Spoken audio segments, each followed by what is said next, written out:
কি কেন সাচ্ছি? আজ আমাকে বর পক্ষ দেখতে আসছে। রায়া, আসে।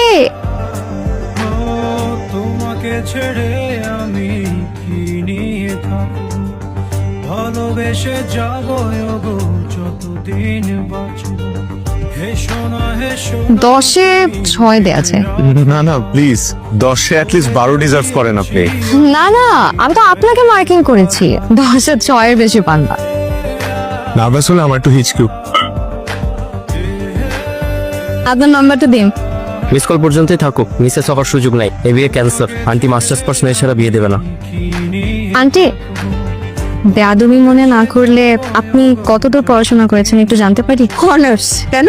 আপনি নিজেই তো মাস্টার্স পাস করেননি, অথচ ছেলের জন্য বউ খুঁজছেন মাস্টার্স পাস করা। বিষয়টা একটু কেমন হয়ে গেল না? বিষয়টা একদমই নর্মাল। আমার বড় মেয়ে এবং বড় মেয়ের জামাই দুজনই মাস্টার্স পাস। ঘরের মধ্যে মাস্টার্স পাস থাকা বেশি জরুরি নাকি ভালো মনের একজন মানুষ থাকা বেশি জরুরি? এত কিছু তোমাকে কৈফিয়ত দিতে হবে কেন? বেয়াদব মেয়ে, যাও ঘরে যাও। দাঁড়িয়ে আছিস কেন? গাড়িতে ওঠ। মুখ খানি দেখো হ্যালো মিস্টার ইঞ্জিনিয়ার, ঘড়ির সাথে না থাকলে সময় দেখবেন কি করে? ঘড়িটা যে হাত থেকে পড়ে গেল সেটাও তো খেয়াল করেননি। ঠিক মতন তো নিজের ঘড়িটাও সামলাতে পারেন না। এখন কি হবে? আমি আসলে কোনো কিছু ঠিকঠাক মতো সামলাতে পারি না। এই কারণে আমার মা আমার জন্য বউ দেখছে, যাতে ঘর থেকে শুরু করে পুরো জীবনটাই সামলে নিতে পারি। ঘড়িটা না আমার খুব প্রয়োজন। আমরা কি কাল একটাবার দেখা করে ঘড়িটা ফেরত নিতে পারি? কালকে কেন, এখনই আসি। মানে এখন তো অনেক রাত। হ্যাঁ, আমি এখনই আসছি। কি ভয় পেলেন নাকি? ভয় পাবো কেন?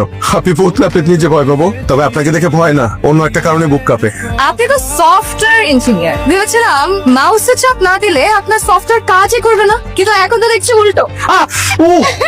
আপনার চিমটিতে জোর আছে দেখছি। রাজশাহীর মেয়ে, নরম ভেবেছিলেন, চিমটিতে তো জ্বর থাকবেই। আপনার ফ্যামিলি তো আমাকে রিজেক্ট করলো, কিন্তু আপনার আমাকে কেমন লাগলো সেটা তো বললেন না। Hot what? হট।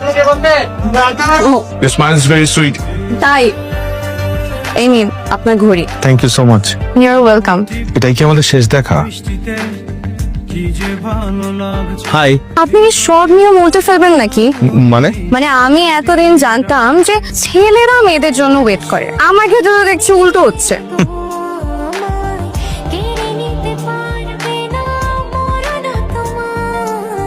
শেষ করে দিয়ে আপনার সাথে কোনোদিন কবরস্থান আসতে হবে এটা ভাবিনি। কোনো বিখ্যাত মানুষের কবর নাকি? আমার জন্য বিখ্যাত আমার মা বাবা। খুব ছোটবেলায় হারিয়েছি মা বাবাকে। এই শূন্যতা, এই কষ্ট কি যে ভয়ঙ্কর। ছেড়ে